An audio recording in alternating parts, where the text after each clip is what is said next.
Now, why do you care about this? Well, the advancement of social media may be a very important engagement and retention tool for the latest wave of Generation Y workers. Like we just said, 15 to 30-year-olds are now starting to enter the workplace. They've been raised on technology and therefore are more likely to interact and network through online channels than their Generation X counterparts. And in fact, what's strange about that thing is that most people who have been in the workplace for a long time thought that Generation X individuals were way too dependent on technology, right? Well, now, from the standpoint of young people, there's no distinction between online life and offline life. They live both, and it's just life to them. 88% of 12 to 17-year-olds have been using social networks every day for most of their adult life. 58% of teens report that the prohibition at work against social networking would be a deal breaker. Can you imagine 10 years ago walking into an interview and saying, if you didn't allow me to be on Facebook during the day, I'm not taking the job? Additionally, there are also good things and very good benefits that can come from social networking. 31% of CEOs are currently on Facebook, and 14 of those are on Twitter. These are CEOs in major companies. Some of the benefits that you can also gain from the use of social networking, especially as in an employment context, is, for one, branding. Depending on the type of employer you have, branding can label you progressive, relevant, informed. How many of you have gone online to look up a company or a product and you're frustrated when it's not online? That just shows you how online communication is very important these days. Professional networking. Professional networking and using professional networking sites, especially as an employer and in HR, is that you get a bigger pool of better qualified talent. The more people you can look at, you can look outside of your city, you can look outside of people who are actually applying.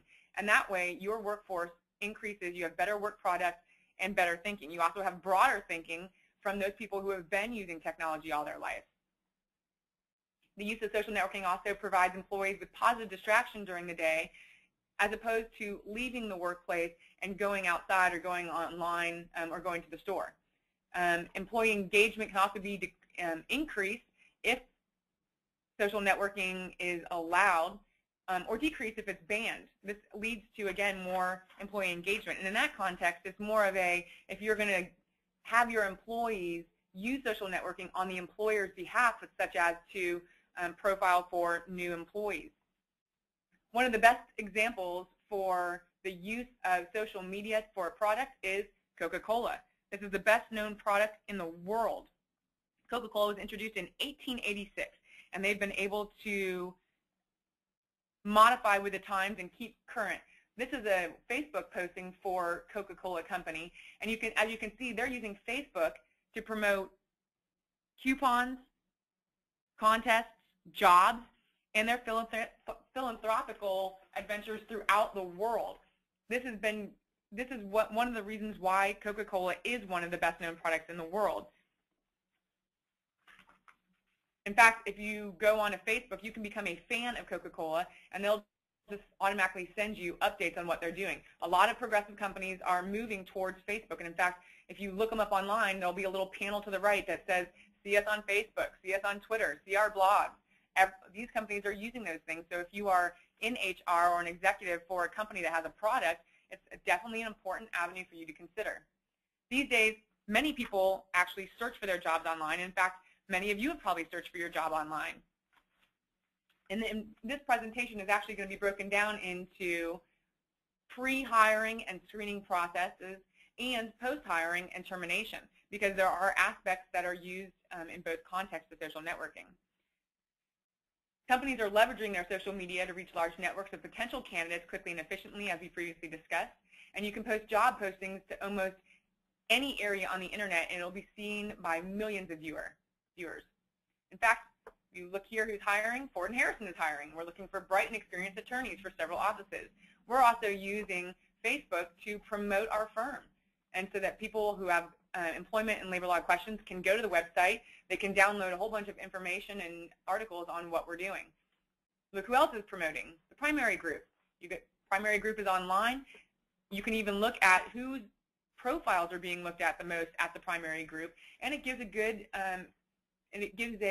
good outlook on what the primary group is, and the fact that the primary group is one of the industry-leading executive search firms.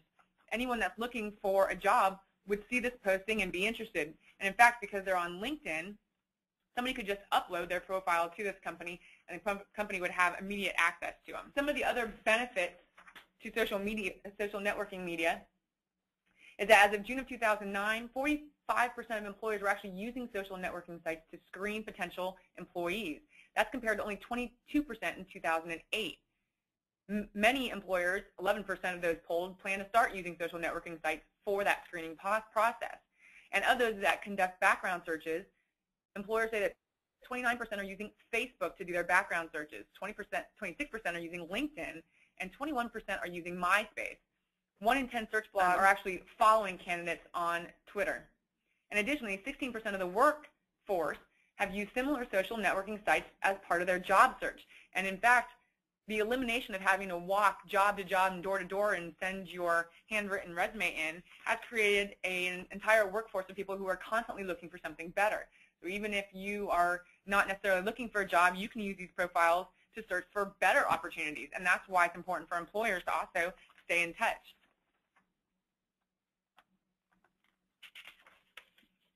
Of recruiters reporting the use of background searches and social networking sites, 78% were using search engines such as Google, Yahoo. 63% are using social networking sites. And amazingly, 59% are using photo and video sharing sites. This is just simply to go on to like PhotoBucket or Kodak and find out what people are posting about their weekend adventures. People are also using classifieds and auction sites to look up names to see what kind of outside office activities people are, their potential candidates are actually doing online. There's also a big benefit to an employer to looking on those social networking sites for potential applicants. 18% of employers said they found content just searching social networking sites that have encouraged them to actually hire a candidate they might not have otherwise hired. Some of those things that they're finding are the candidate's personality and being able to determine prior to an interview whether the personality fits within the organization. They can look up professional qualifications. They can look to see if a candidate is creative. Several indicated that the networking sites showed whether the applicant had solid communication skills and was well-rounded. There's also several references and what other people are saying about the candidate, especially on a LinkedIn type site where it's all about professional networking. Think of this hypothetical. If you're in HR and you're screening potential applicants for a job, you're asked to initiate a background check on a potential candidate for a financial analyst position. In addition to requesting a full background from an investigative company, this HR recruiter decides to Google the candidate. The candidate's name is Brian Nichols. And this is what she finds. He just escaped and he was on a killing spree. He's on trial for rape, and he was a courthouse gunman in one account. Another hypothetical, John in HR is about to make a final offer to a candidate for the position of Vice President of Sales, managing a team of sales employees of 50 people across the Southeast with significant travel. The company is going to provide him a company car and an expense account. So John in HR logs on to MySpace and Facebook to see if the candidate has a social networking presence. He does. This leads us to some of the pitfalls of using social media.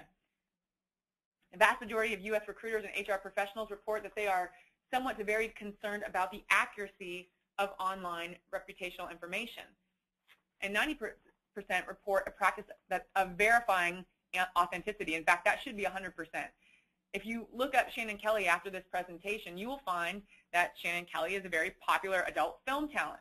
That's not me. I would hope if I were looking for a job, somebody would actually verify that with me.